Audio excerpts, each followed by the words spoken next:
সকলো ছাত্ৰ ছাত্ৰীক এটা নতুন ভিডিঅ'লৈ স্বাগতম জনাইছো। আজিৰ এই ভিডিঅ'টোত আমি ভগ্নাংশ বা ফ্ৰেকশনৰ ওপৰত আলোচনা কৰিম।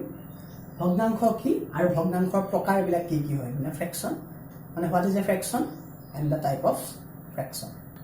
প্ৰথমতে আমি ভগ্নাংশ মানে কি, ছাত্ৰ ছাত্ৰীসকলে ক্লাছ 4 আৰু 5ৰ পৰা ক্লাছ 4 আৰু 5ত ভগ্নাংশৰ বিষয়ে প্ৰথম শিকা আৰু 6ৰ পৰা 7লৈ ৰেচিঅ' শিকা বা অনুপাত শিকা। তোমালোকে ভগ্নাংশটো ভালদৰে চাই ল'বা। ভগ্নাংশ জানিলেহে তোমালোকে ৰেচিঅ' গম পাবা, কাৰণ ভগ্নাংশ আৰু ৰেচিঅ' একেই হয়। ভগ্নাংশটোকে অলপ বেলেগ ধৰণে যদি লিখি দিয়া সেইটো ৰেচিঅ' বুলি কৈ দিয়া হয় বা অনুপাত বুলি কোৱা হয়। সেইটো কাৰণে ভগ্নাংশ বুজি লোৱা ভালদৰে, ৰেচিঅ' নিজে নিজে বুজি পাই যাবা। এতিয়া আহিছো ভগ্নাংশ মানে কি। ভগ্নাংশ মানে হৈছে কিবা এটা বস্তুৰ ভগা অংশ। ধৰি লোৱা তুমি চাহ খাই আছিলা, কাপটো হাতৰ পৰা পৰি ভাঙি থাকিল, নাল চাল চব ভাঙি থাকিলে এই যে নালটো ওলাল, এই যে কাপৰ তলিখন ওলাল, ভাঙা অংশ ওলাল, সেইটোৱেই হৈ গ'ল কাপটোৰ ভগ্নাংশ। ভগ্নাংশ মানে বেলেগ একো নহয়, ভগা অংশ। ভগা অংশটোকে কোৱা হয় ভগ্নাংশ। এতিয়া আমি কাপৰ ভগা অংশ বা বস্তুৰ ভগা অংশৰ বিষয়ে গণিতত আলোচনা নকৰো। গণিতত আমি সংখ্যাৰ ভগা অংশৰ বিষয়ে আলোচনা কৰিম। অৰ্থাৎ গোটা সংখ্যা এটা যেতিয়া ভাঙি দিয়া হয়, যিটো পাৰ্ট ওলাই সেইটোক কোৱা হয় ভগ্নাংশ। ভগ্নাংশবিলাকক আমি এটা আঁচ দি পেলাই এটা ওপৰত সংখ্যা এটা তলত সংখ্যা লিখি পেলাই এনেকে দেখুৱাওঁ, হয়নে? ফ্ৰেকশন আমি কেনেকে দেখুৱাব পাৰো, এটা আমি ফ্ৰেকশন কেনেকে ৰিপ্ৰেজেন্ট কৰো, অলপ আঁচ দিওঁ, আঁচ দি পেলাই ইয়াৰ ওপৰত এটা সংখ্যা তলত এটা সংখ্যা দি দিওঁ, সেইটো কোৱা হয় ভগ্নাংশ। যেনে 3/2। ভগ্নাংশটো পঢ়াৰ নিয়মটো কি, তলত যিটো থাকে সেইটোক 3 ওপৰত যিটো থাকে সেইটো ডাইৰেক্ট 2। 3/2, 5/6, 4/4, এই এনেকা পঢ়া হয়, এইটো কোৱা হয় ভগ্নাংশ। ইংলিছত কেনেকে পঢ়ে, 2/3, 6/5, 4/4। ইংলিছত ওপৰত থকাটো প্ৰথমতে পঢ়ে, অসমীয়াত তলত থকাটো প্ৰথমতে পঢ়ে। ইংলিছত 2/3 বুলি কয়, অসমীয়াত 3/2 বুলি কয়। ছবিৰ সহায়ত বুজি লোৱা ভগ্নাংশ মানে কি।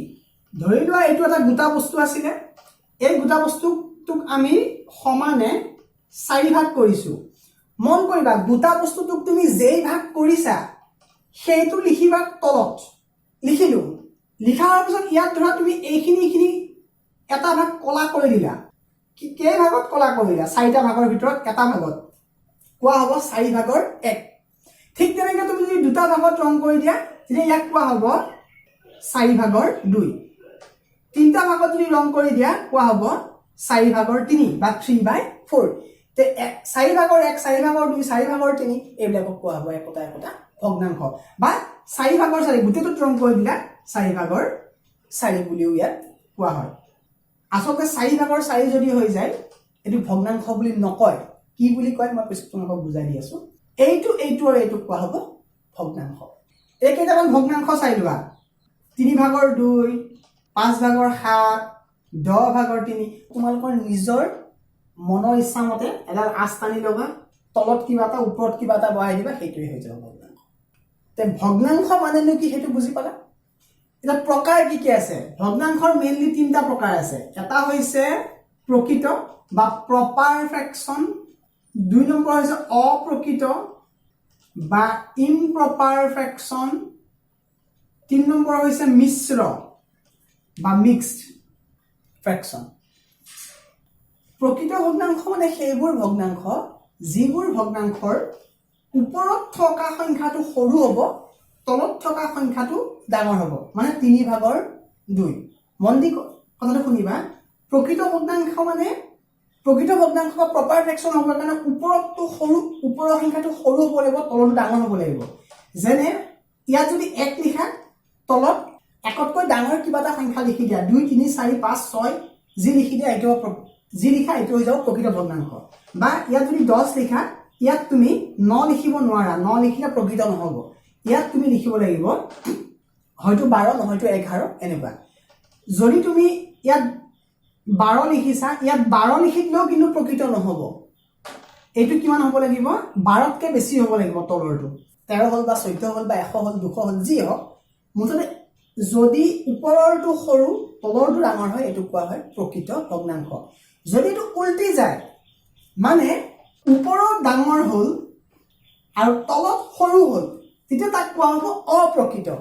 ইয়াত 10 আছে, তলত 10তকৈ সৰু যিকোনো এটা সংখ্যা লিখি দিয়া মন কৰিবা 10 লিখিলে 10 সমান লিখিলে নহ'ব 10তকৈ সৰু 9 8 7 6 যি লিখা 2 যি লিখা এইটো হৈ যাব ইয়াৰ এইটো হৈ যাব অপ্ৰকৃত ভগ্নাংশ মিশ্ৰ ভগ্নাংশ মানে কি এটা গোটা সংখ্যা থাকিব লগত এটা প্ৰকৃত ভগ্নাংশ থাকিব অলপ মন দিয়া এটা গোটা সংখ্যা থাকিব লাগিব আৰু এটা প্ৰকৃত ভগ্নাংশ থাকিব লাগিব এটা গোটা সংখ্যা আৰু এটা প্ৰকৃত ভগ্নাংশ যেতিয়া যোগ হৈ যায় সেইটো কোৱা হয় মিশ্ৰ ভগ্নাংশ বুজি পালা এটো কেনেকৈ পঢ়ে 2 সমস্ত 4 ভাগৰ 2 ঠিক তেনেকৈ আৰু এটা মই দেখাই দিছো 5 এটা গোটা সংখ্যা ইয়াত 10 আছে ইয়াত 3 আছে 5 সমস্ত 10 ভাগৰ 3 এটো কোৱা হ'ব মিক্স ফ্ৰেকশন আকৌ এবাৰ চোৱা প্ৰকৃত মানে কি ওপৰৰটো সৰু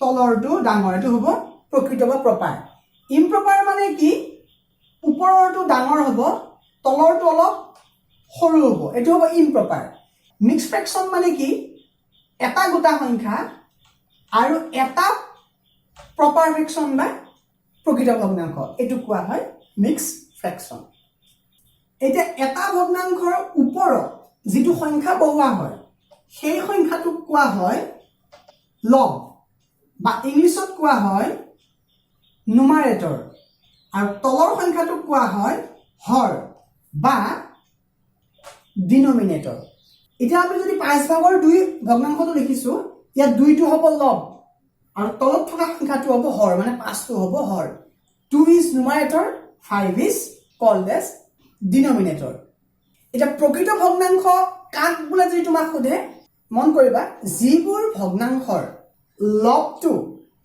হৰতকৈ সৰু হয় সেইবিলাকক কোৱা হয় প্ৰকৃত ভগ্নাংশ মানে ওপৰৰ সংখ্যাটো তলৰটোতকৈ সৰু হ'লে প্ৰকৃত ভগ্নাংশ অপ্ৰকৃত ভগ্নাংশ কাক বোলে যিবোৰ ভগ্নাংশৰ লগটো হৰতকৈ ডাঙৰ হ'ব সেইটোক কোৱা হ'ব অপ্ৰকৃত ভগ্নাংশ আৰু মিশ্ৰ ভগ্নাংশ কাক বোলে যিবোৰ ভগ্নাংশ এটা গোটা সংখ্যা আৰু এটা প্ৰকৃত ভগ্নাংশ লগ লাগি হয় সেইটোক কোৱা হ'ব মিক্স ফ্ৰেকশন বা মিশ্ৰ ভগ্নাংশ ছাত্ৰ-ছাত্ৰীসকল এইটো ভিডিও মই ভগ্নাংশৰ ধাৰণাৰ ওপৰত খালি আৰম্ভহে কৰিছো এই ভিডিওটো ক্লাছ 4 আৰু 5ৰ ষ্টুডেণ্টৰ কাৰণে বা ডাঙৰ ক্লাছৰ ষ্টুডেণ্টেও চাব পাৰিব যদিহে তেওঁলোকে ভগ্নাংশ মানে কি আছিল পাহৰিছে ইয়াৰ পিছত মই ভগ্নাংশৰ বিষয়ে আৰু বেছিকৈ আলোচনা কৰিম তোমালোকে ভিডিওবোৰ চাই যাবা ধন্যবাদ